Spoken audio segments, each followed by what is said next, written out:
presented by Exquisite Timepieces. More information about them in the description down below and at the end of this video.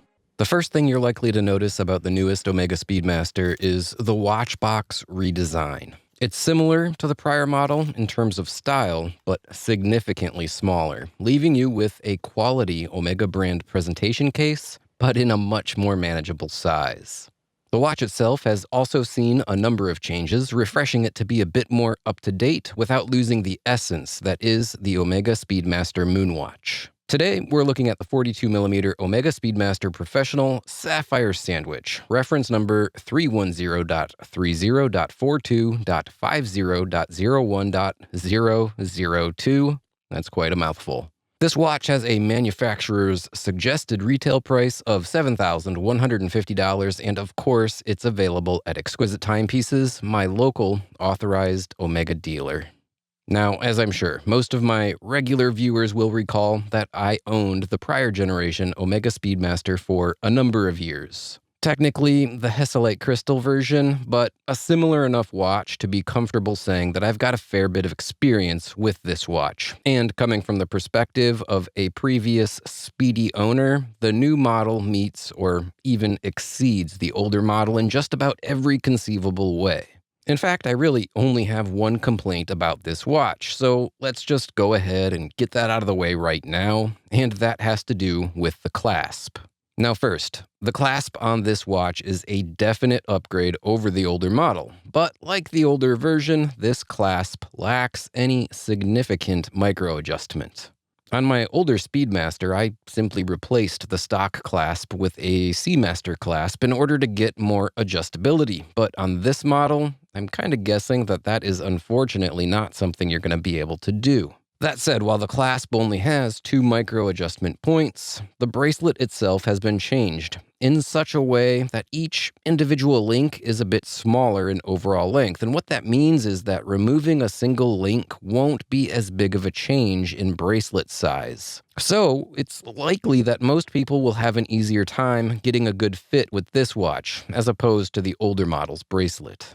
Now let's backtrack a bit, and let's talk about the specs on this watch.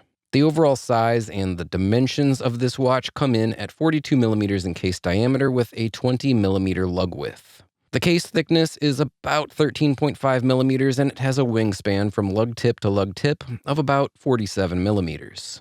It remains largely the same as the prior model in terms of size, and in my opinion, that's a really good thing.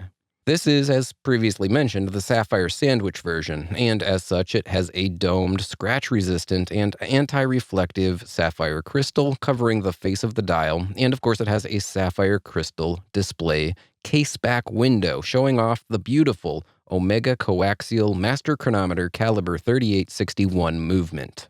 The calibre 3861 in-house movement is a MEDOS certified movement, meaning that it has significant magnetic resistance, a 50-hour power reserve, it stops seconds hacking, and it is, of course, a manual wind chronograph with an advertised accuracy range of from 0 to plus 5 seconds per day.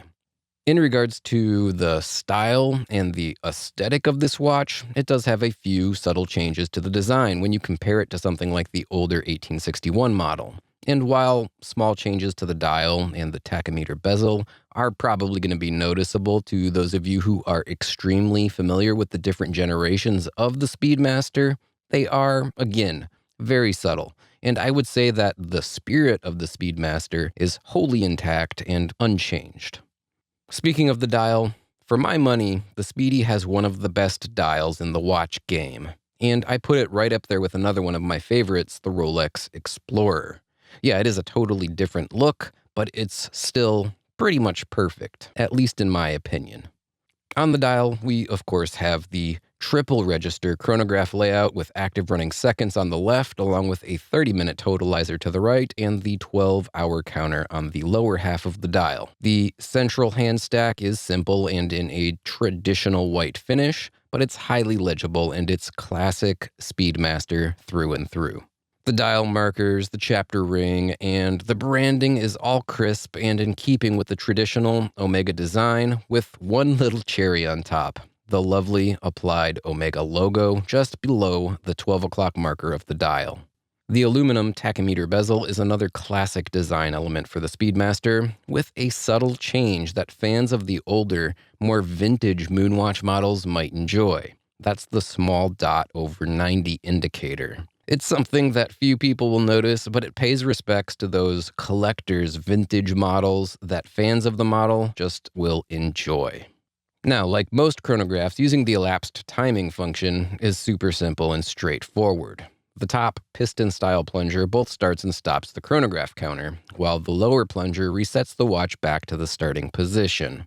Now, chronographs are a complication that isn't as simple as something like perhaps a timing bezel that you might find on a dive watch. It's not nearly as practical either, but it's both a whole lot more accurate, and in my opinion, it's a little bit more fun as well.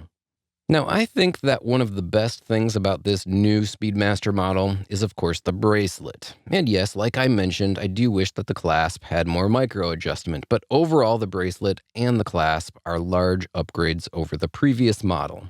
The bracelet links feature polished edges on the central sides of the links, and the links are smaller and more articulate than the previous versions. The bracelet also has a greater amount of taper from the watch head to the clasp, which gives the watch a bit more of a luxurious feel, and in my opinion, it feels better on the wrist. Now, on the wrist, I'd say that yes, this watch wears a bit smaller than those older versions, mostly because of that bracelet, but I could comfortably wear most Speedmaster models on my 6 3/4 inch wrist, and this model is absolutely no exception. The watch face, markers, and handset are filled with glow-in-the-dark superluminova, which I did try to film, but sadly, my camera settings weren't really set up correctly to capture it very well. But suffice to say, the lume is quite good in person, so don't take my lackluster photography as any indication to its brightness. I promise you, it's much better in person. So with all that said, I'll add one last point. This model, the latest version of the Omega Speedmaster, is absolutely a worthy successor in a line of fantastic and iconic watches. And by the way, I did a poll on the channel a while back asking which luxury watch was the favorite amongst the viewers of my channel. And the Speedy and the Rolex Submariner were the two most voted on watches. And honestly, if memory serves me correctly, I think that the Speedmaster won out by a small margin. And I can see why. It's still one of my all-time favorite watches, and one day I absolutely intend on getting this model into my collection. This video is presented in partnership with Exquisite Timepieces, my local brick-and-mortar watch dealer located here in Naples, Florida. Exquisite is an authorized dealer of dozens of watch brands, including Omega, Seiko and Grand Seiko, Blancpain, Breguet, and many, many more. Exquisite also has a fantastic selection of pre-owned watches with new inventory coming in daily. So if you're looking for your next watch, I highly recommend checking out their website, exquisitettimepieces.com, or calling their store at 239-227-2932. And if you do happen to talk to them, let them know that you heard about them from Guy and the Just Bluefish channel. I can't recommend them enough.